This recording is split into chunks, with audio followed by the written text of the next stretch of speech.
Thank you, Rabbi Ferris.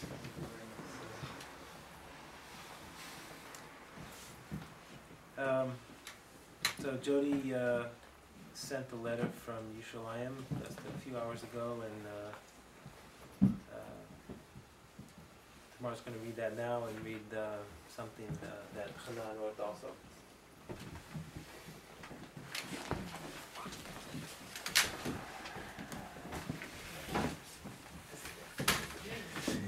I'm not sure what to read first.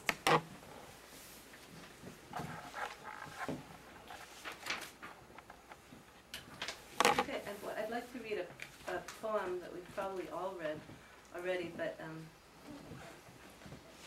every time I read it,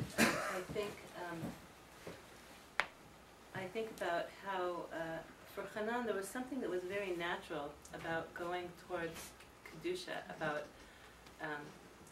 going towards Yerushalayim, about manifesting a certain kind of tmimut and holiness in his life. And that's what I really hear in this poem about Yerushalayim. It's a poem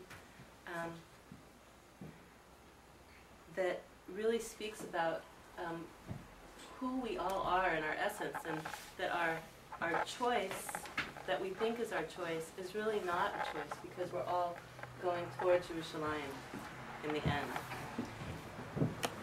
And the poem is called Jerusalem Above, Jerusalem Below, and it was written last October. Bereshit, Beit Reshit, two beginnings. A crossroads, another intersection, transition. To turn away, to turn from what was never a straight path. Do we choose? Are we actually choosing freely? The advice was always, when in doubt, turn right. Where's the sign? Then the voice says, it's the same two options, Yerushalayim below or Yerushalayim above. Which is to the right? Where can a yid go anyway? Wandering the maze of contemplation, the fortunate emerge with wonderment and excitement, for the lot of one's journey is Yerushalayim. I choose with no guarantee. Which is to the right?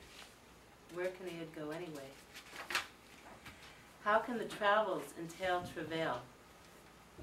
Yerushalayim, the glory, the splendor, the neshamas, the Torah, the stone, the shine, the sublime light. Awake another day. It seems less my choice. It's still the holy city below, or the supernal holy city.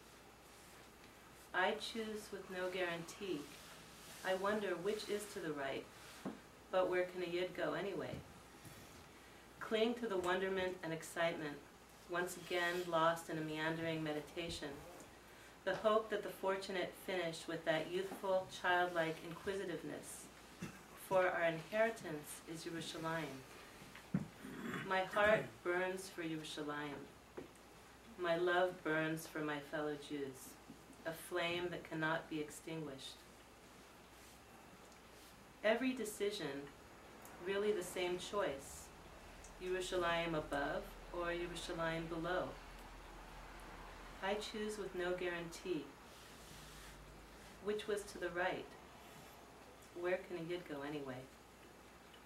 All roads, every and all day, the crooked and warped, every decision, the difficult and the serious, all roads lead to Yerushalayim.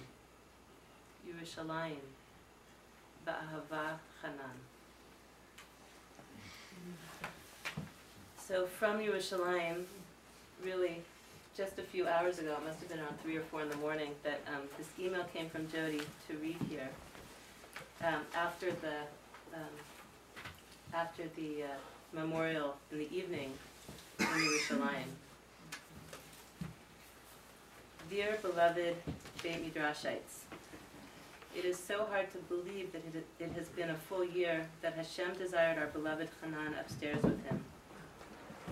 I remember in the beginning that sense of shock, that feeling like Hanan would walk in the front door any minute and explain it wasn't it.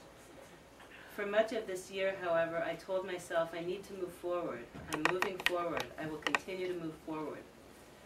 While life here has its extreme challenges, and everyone reminds you that Israel is one of the things that a person can only acquire through Yisurim, trials and tribulations, I continue to feel like I am moving forward. Until today, that is. Today I realized that some part of me still expects him to walk through the door and say, "Hey, what's going on? What are you all doing gathered here?" I realized I guess I'm still in shock, or that it never really goes away. Or maybe it is because a person never really dies. Their neshama is alive and well, more alive perhaps than when it was down here, impeded by a body. Maybe that is why we all feel he is still alive, just around the corner, soon to present himself. Still, we have to fill the present and let it take us into the future. We can look to the qualities we admired in Hanan, the values he had, the lessons he taught us and still teaches us by the life that he led. We all have our own versions of what that was. Mine is something like this. Be full of chesed, love people, open your home, grab a mitzvah, a kindness you can do for someone else when it comes to your hand. Be steadfast in your goals. Be comfortable in yourself, yet strive ever higher, knowing you will eventually get there, acquiring it a little at a time. Keep learning, keep learning, keep learning. Teach what you know. Have goals in learning and stick to them. Love your work. Use your life to serve Hashem. We had a small gathering tonight at the Mayanot Shul in Shari Chesed, Nachlaot area with about 50 people. Rabbi Binyamin Edelman remembered Hanan and shared some Torah and stories on a variety of topics. Then Levi Yitzchak Miller, an old friend, gave over some bris stories from the early days. We also announced that Rachel Feld is initiating a project of collecting Hanan's bris stories. If you have one you would like to share, or anything else, contact Rachel and then her email address. Maybe I'll just send out this. My new students also came to the yarzeit, and one of them said to me after, "I didn't know your husband, but I feel like I'm getting to know him every day through getting to know you." It was such a sweet thing to say. May it be so, and may we all take what we knew of Hanan, the ways he inspired us, and absorb them into ourselves and our being. And if that is true, then I feel like perhaps I am moving forward after all. Still, I will never stop hoping, never stop working towards the manifestation of the Messianic era, the golden age of humanity, when among other wonderful things, there will be a Tchiyat HaMetim. May we all merit to see our loved ones who have left back in a perfected body in our lives again. It could happen, you know. Why not? Why not us? And why not now? In the meantime, may it be a Melech Yosher for us all, helping us to achieve our right and true goals, intervening on our behalf, arguing for us, learn in Hanan's name and give tzedakah. Tzedakah in Hanan's name can go towards many causes, but certainly towards beis.